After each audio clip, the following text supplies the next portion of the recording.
Hello beautiful people, this is Dr. Dain. Welcome to this installment of the Tour of Consciousness. You know, I started some of the very first sentences of the last Tour of Consciousness with let's talk about judgment, and I did, and yet I gave you this other tool. Well, I want to actually address the judgment thing specifically for a moment.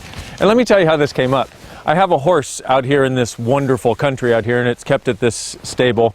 You know, and there are, I don't know, 100 other horses there or something. And I pulled up on my motorcycle because I wanted to go see my horse, because it was one of the few days that I had where I was home, where I could go see him, and I just wanted to be like, oh, hi! And so I pull up, and I can't park in the normal parking area because the sand there is too soft, and I didn't bring anything to put under the kickstand. So, and I pull up and I'm on my bike, okay? That was maybe what I forgot to tell you. So I pull up on my bike and I'm in full gear. I've got the helmet on, I've got this gear on, all this stuff. And what I want to do is I want to ask the owner, hey, can I park on the asphalt over here, even though that's not where you're supposed to park? Can I park my bike here, please? Because otherwise it's going to fall over and I can't go see my horse. And I pull up and, you know, I flip up the helmet, and he comes out and he's like, can I help you? And when I looked him in the eye and I said, yeah, I'm Playboy's owner. I'd like to see my horse. I'm coming to see him. So can I park over on the asphalt? And then he went, oh, sure, no problem. And he totally softened. But that energy was, what are you doing here, bike rider, on your little fast bike? And it was like, man, you know what?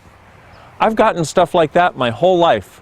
I don't know about you. I'm sure you probably haven't. But I've gotten stuff like that my whole life. People judge first, and they ask questions later. It's the way we've been taught to be.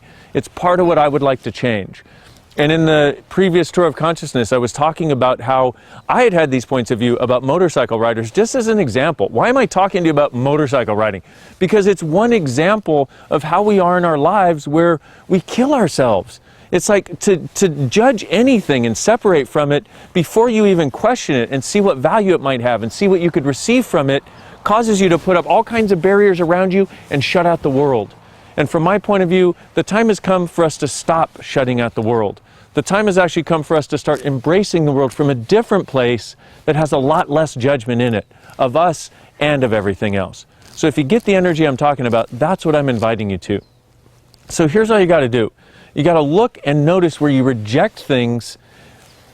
A good example of that might be money, as an example. Look at and see where you reject things before you even question what it is that it could contribute to you. Okay, I had rejected motorcycle riding for a long time because of all the people that I saw would speed by me and all this sort of stuff, but those are the only ones that stuck in my head. I never saw the nice guy riding, you know, letting me in traffic, waving, never noticed those, because I didn't have a point of view. And that's what we do. We tend to focus on the thing that has the most charge and the most energy. So what are you judging? Who or what? Let's do this. Here's a great process for you. Please write this down. And if you don't understand processing, go to my website, drdainheer.com. Under the free stuff section, the clearing statement is explained. Or you can go to theclearingstatement.com. Clever name for a website that describes the Access Clearing Statement. And you can get the information there too. So I'm going to give you a process. So who or what are you defending for or against? Because every time you create a judgment, every time you create a conclusion, you put that out there like a wall and you go, I dare you to cross this wall. And what you do is we spend so much of our lives defending the rightness of our point of view or the wrongness of our point of view. See, some of us are defending the rightness and some of us are defending the wrongness, and some of us defend rightness in some areas and some of us defend wrongness in some areas. It's kind of crazy, actually. So who or what are you defending for or against, that if you didn't defend for or against it, would allow you to be everything you've always desired to be? Everything that is, times a gazillion, we destroy and uncreate it, please. Right and wrong, good and bad, pod and pock, all nine, shorts, boys, and beyonds. Who or what are you defending for or against, that if you didn't defend for or against it, would allow you to have and be everything you've ever desired to be? Everything that is, times a gazillion, we destroy and uncreate it, please. Right and wrong, good and bad, pod and pock, all nine, shorts, boys, and beyonds. Who or what are you defending for or against, that if you didn't ever have to ever again defend for or against anything or anyone, would allow you to have and be all of you that you've always desired to be?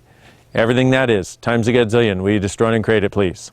Right and wrong, good and bad, pod and pock, all nine, shorts, boys, and beyonds. And one more time, who or what are you defending for or against, that if you didn't defend for or against it, would allow you to have and be all of you as you truly be? Everything that is and everything that doesn't allow you to choose that, will you destroy and create it, please? Times a gazillion, right, wrong, good, bad, all nine, pod, poc, shorts, boys and beyonds. Okay, beautiful people. That's a process you can use, and you can also look and just see in your life where there are these things you judge. Let me give you an example. My family, who didn't have very much money, in fact, they had very little money. In fact, they were pretty much always scraping along just to get by and had to save up for anything else that they wanted other than bare necessities and living expenses. But what they would do is they would tell me, oh, those people who drive Mercedes, they're not happy like we are. And I looked at them and I'm like, we're happy? Because so much of the time my family was unhappy. And I thought to myself, you know what? I'm going to at least try having money, because it couldn't be any worse than the way these people are functioning at certain times.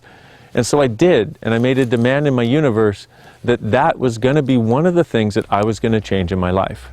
You know what? Since we're on that topic, what I'm going to do is I'm going to make a totally new video for you that will go into the aspects of creation and generation. So, if you can get over your judgments long enough, you can truly start creating the life you desire. I'm going to do my best to work in some tools on how you can start doing that in the next installment. Thanks. I'll be with you soon.